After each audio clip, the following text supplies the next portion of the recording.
there seems to be a trend that people that come from the customer service, hospitality industries, they seem to do really, really well, where some other industries may struggle or have to work a little harder. Why is that? The best way I can explain this is just really kind of leading on my own personal experience. For 10 years, right, when I was 15 to about 25, customer service, I was working for a big well-known restaurant group here in San Diego.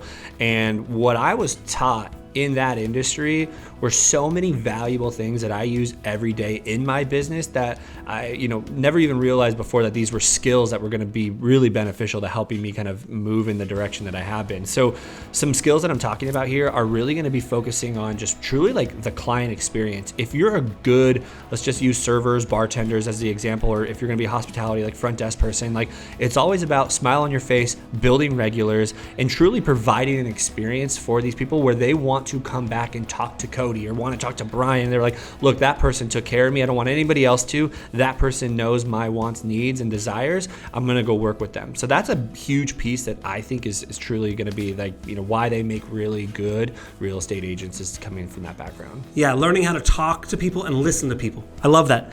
Also, real estate isn't a 9-to-5 gig. A lot of server positions aren't a 9-to-5 gig. Talk about that a little bit. Yeah, I mean, the biggest appeal you hear that people say when they're getting into real estate is like, oh, I want to make my own hours, right? In the beginning, it's not necessarily that. Like you get to make your own 80-hour work week if you're doing it the right way. But the reason why a person from those industries really does make for a better agent is because they're already used to the weird work hours, right? Sometimes you're working in the heart of, a 4 to 10 p.m. shift where everybody else is out hanging out, but you're already kind of used to that, right? You're like, no, I need to make money. This is when I get my job done. That's why I get to go play around in the mornings, right? So having that flexibility and already aware of what that looks like doesn't confine you to those like 9-to-5 constraints. And also, like I grew up working retail.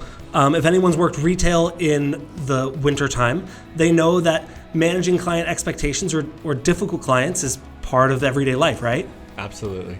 Yeah, the client expectation thing is definitely something that if you're in any kind of service or customer service type position, whether it be retail or hospitality or that restaurant gig, people can be difficult, and the talent of doing it and satisfying them with a smile on your face or knowing how to give them a solution, whether they like it or not, but being professional about that is another huge skill that you would really need to have when you're in this role, because not everybody's always happy with the way things kind of pan out, whether it's your fault or not, but at the end of the day, they're looking to you to make sure it's either made right or that you're giving them solutions to help satisfy them maybe for the future when managing their expectations.